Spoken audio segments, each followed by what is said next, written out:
Сәлем достар, бұл видеода мен сіздерге осындай әдемі, сәнді, қазіргі хит тюрбан тігу жолын көрсететін боламын.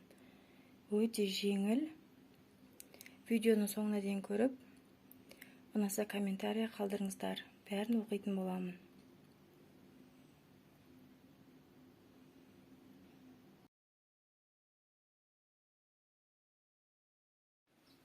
Қайырлы күн баршаңызға. Біз ажар тюрбан тігетін боламыз. Осындай бізге астарымен және осындай беткі матасы керек болады. Мен лазерный шифон матасын алдым. Астарға штапель матасы.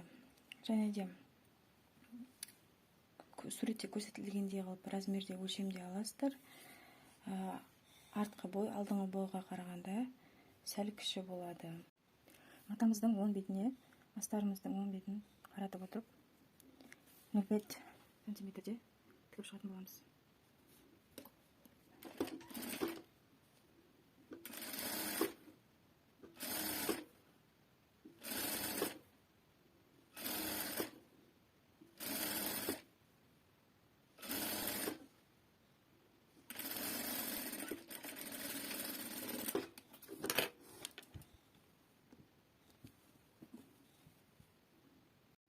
Достар, міне екі матамызды да тігіп шықтық. Енді осыны жақсылап өтектеп алатын боламыз.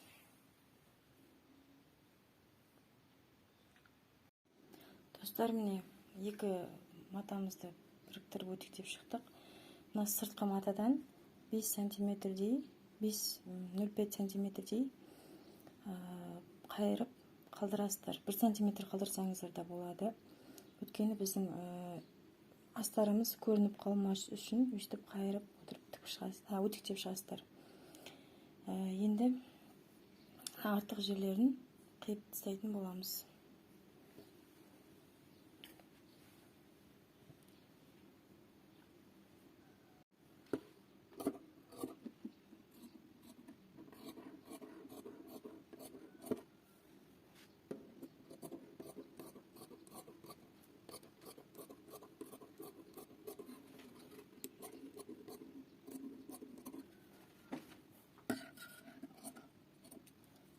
Келесі матамызға дәл осылай тігіп алатын боламыз.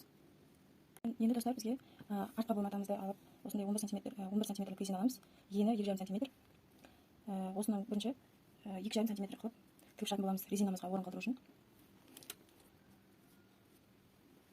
Резинаны көмегімен өлшеп отырып тігіп алсаңыздар да болады.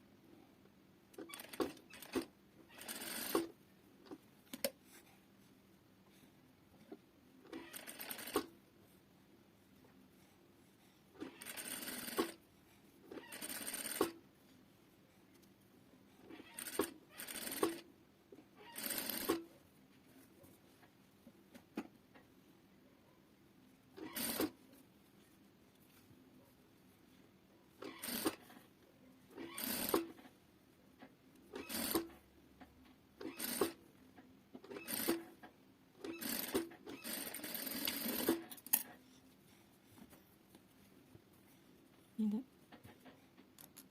жаңағы резинкамызды түйрешке қадап аламыз. Және осыдан өткізетін боламыз.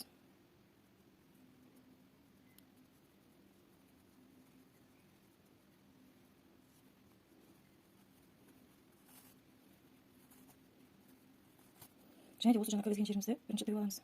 Жақсылап сәпілекке беріп.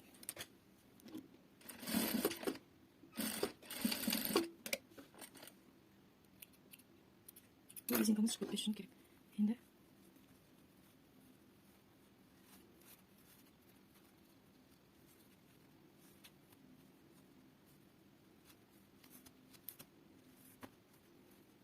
Енді осы жерде түйрешімізді алып, дәл жаңағыдай сәпілеккемен тігіп шығатын боламыз.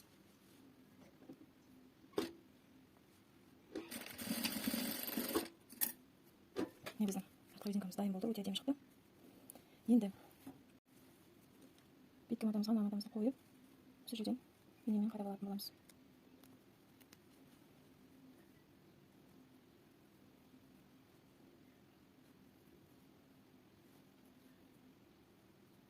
Ортасын белгілеп алсаңыздар да болады. Дәл ортасына қадап, өйстіп астарын да бірге қадап шығатын боламыз.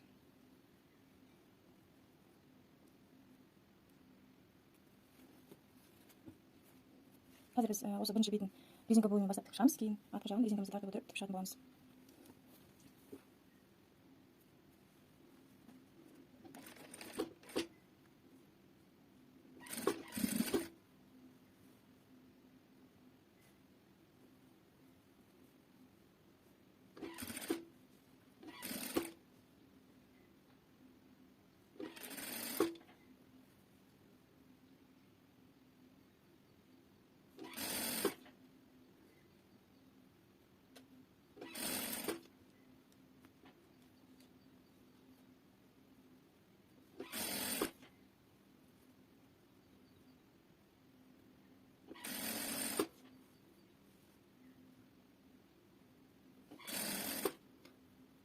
Енді достар, осы кезекте астарымызды тікеміз 5 сантиметрдей, тек беткі матамызды екеуіне қосып пышатын боламыз. Бұл бізге айналдыру үшін керек.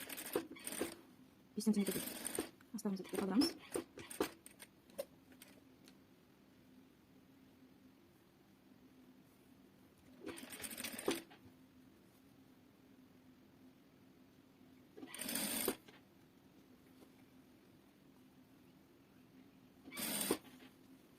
Енді осы жаңағы қалдырған 5 сантиметрімізден матамызды қайырып тұрғанымызды айналдырамыз. Бұлар бізде ішкі бөлігі. Енді жаңағы шыққан жерді машинамен қолмен тіксеңіздер болады, машинамен де тіксеңіздер болады. Ішінен тік шығамыз, қайырып отырып.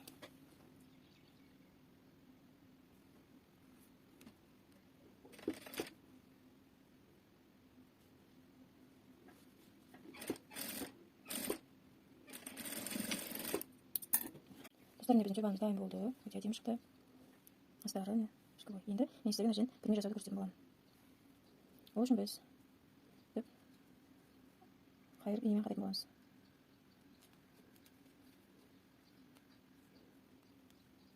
Бәрін бір өлшемде жасауға тырысыңыздар. Өте әдемі көрінеді.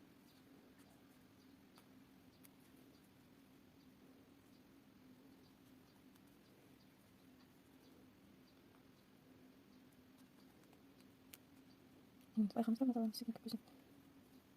Астарын матамызды көрге ұстап отырып, өстіп қадап шығамыз.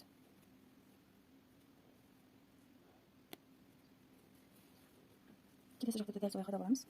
Достар, бәрін бір жаққа қадап шықтық. Енді осыны тік шығатын боламыз. Мөлденмен.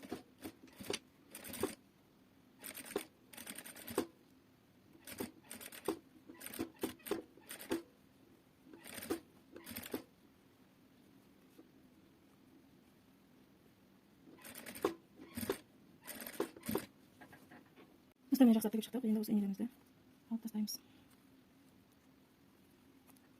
Бұл артқы жағына сәндеп қол өнермен тігетін боламын. Алдағы видеода салатын боламын, қалай тігілер жолын. Өте сәнді, әдемі ажар тюльпан шықты. Баста өте әдемі тұрады. Стандарт размер. Осында тюльпан тігіп, сыйлыққа да тігіп, жақындарыңызға қуантыңыз.